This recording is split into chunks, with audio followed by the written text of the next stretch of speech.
নতুন স্টার্টআপের ক্ষেত্রে কঠিন কোনো সিদ্ধান্তের মধ্য দিয়ে আপনাকে যেতে হয়েছে যেটা আপনাকে ভাবায় ক্যারিয়ারের গুরুত্বপূর্ণ ডিসিশন মেকিং এরকম কোনো বিষয় হিসেবে?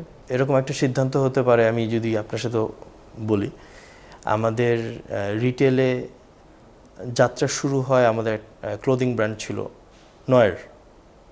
ওটাতে আমরা 2014 থেকে নয়ের দিয়ে শুরু, নট গার্মেন্টস দিয়ে, নয়ের দিয়ে আমার ক্যারিয়ার, আমার শিক্ষা, আমার ইভেন গার্মেন্টসের যে শিক্ষাগুলা, প্রোডাকশন বলেন, সবই নয়ের দিয়ে। তো আমরা একটা বড় ডিসিশন নেই, বেশ বড় ডিসিশন, এটা গত বছরই, যে নয়েরকে এত বছর পর 14 থেকে, কিন্তু ওটা তো একটা ইমোশনের জায়গা, ওটাকে আমরা তখন ডিসিশন নেই যে না, আমরা ওকে হোল্ড করে, আমরা কনভার্ট করে পুরোটা আমরা মিনিসো করে ফেলবো। সো এই যে এত বড় একটা ডিসিশন, এত বছর পর এত ইমোশন ওখানে involve, it was not easy, but it was necessary. কারণ আলহামদুলিল্লাহ মিনিসো যেভাবে করে গ্রো করতেছে, আর মিনিসোর যে পটেনশিয়াল বাংলাদেশের মার্কেটে, আর নয়ের কিন্তু খুব ভালো ভালো লোকেশন ছিল, আর লোকেশন পাওয়া ইজ নট ইজি, আমরা জানি। আর নয়ের যেটা সুবিধা ছিল যে খুব ম্যাচিওর টিম, যারা শুরু থেকে 2014 থেকে আমাদের সাথে, ভালো মানুষ পাওয়া, যারা লং টার্ম আপনার সাথে লয়াল মানুষ, এরকম মানুষ পাওয়া কিন্তু এই লাইফ টাইমে খুব ডিফিকাল্ট। সো আমরা ওই টিমটাকে সবাইকে আমরা মিনিসোতে সুযোগ দিই, গ্লোবাল ব্র্যান্ডে তাদেরকে আমরা মিনিসোতে অ্যাবজর্ব করে নিই। সো মিনিসোর জন্য ভালো হয়, at the same time Miniso ভালো লোকেশনও দ্রুত পেয়ে যায় নয়ারের যে জায়গাগুলো।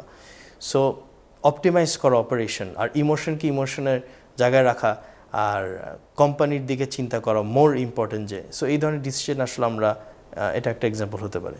নিউ স্টার্টআপের ক্ষেত্রে Trends of competition, Trends of challenge, ধরুন তো গ্লোবাল এক ধরনের, লোকাল আরেক ধরনের, তো দুইটা চ্যালেঞ্জকে আপনি কিভাবে দেখেন? এটা কি দিন দিন বাড়ছে না? গ্লোবালি যত চ্যালেঞ্জ থাকবে, বুঝতে হবে যে এখানে নিশ্চয়ই পজিটিভ কিছু আছে। বিনিয়োগ হোক বিশ্বস্ত, আমার পছন্দ সল্ট বে। ওয়েলকাম টু সল্ট বে। সো যদি একটা এক্সাম্পল দেই, আমাদের ইন্টারিম গভর্নমেন্টের পিরিয়ডে তখন কিন্তু পুরো মার্কেট আটকায় গেছে, কেউ নতুন করে স্টোর খুলতেছে না, কারণ সবাই তো ওয়েট করতেছে কি হয়, সিচুয়েশন বোঝার চেষ্টা করতেছে। সো ওরকম সিচুয়েশনে কিন্তু আমরা আলহামদুলিল্লাহ অনেকগুলো স্টোর খুলে ফেলছি ওই সিচুয়েশনে, কারণ ভালো লোকেশন পাওয়া যায় না।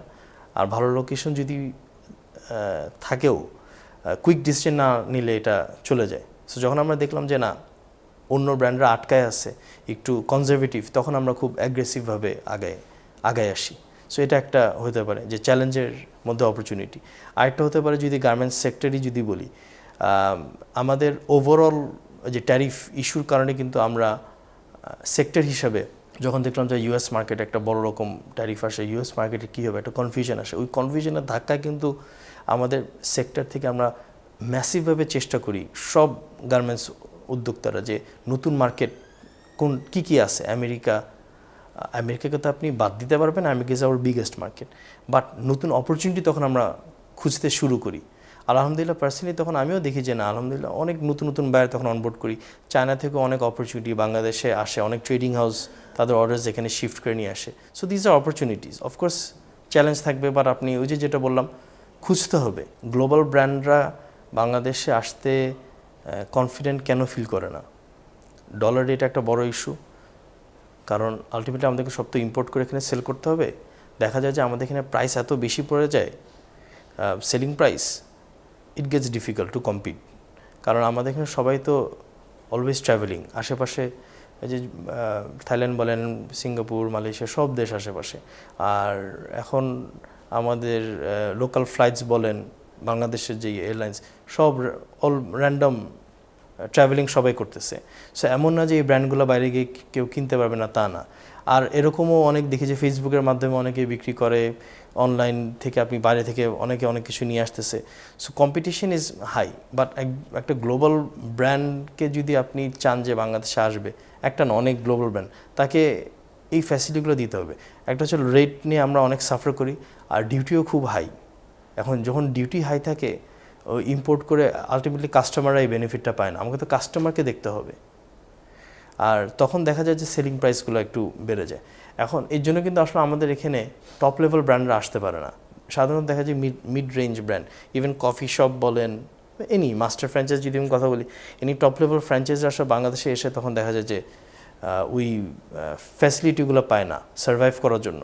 অ্যাজ এ রেজাল্ট যেটা হয় যে আমরাও যে একটা গ্লোবালি নিজেদেরকে পজিশন করব, আমরা যে ওপেন আপ করব বিদেশিদেরকে, ট্যুরিজমকে, কারণ আলটিমেটলি আমার দেশটা তো ডিপেন্ড করে গার্মেন্টস সেক্টরের উপর। এই যে বাইরেরা আসে বাংলাদেশে এসেই তারা করে কি, তাদের আইটিনিটি খুব কম, একদম শর্ট, আসে থাকতে চায় একদম ইয়েতে, এয়ারপোর্টের আশেপাশে কোনো হোটেল নিবে, নিয়ে প্রথম দিন এসে ফ্যাক্টরি ভিজিট করে পারলে রাতের বেলা চলে যায়। আমার তো ভিশন থাকা উচিত যে না, তাকে এখানে কমফর্টটা দিতে হবে,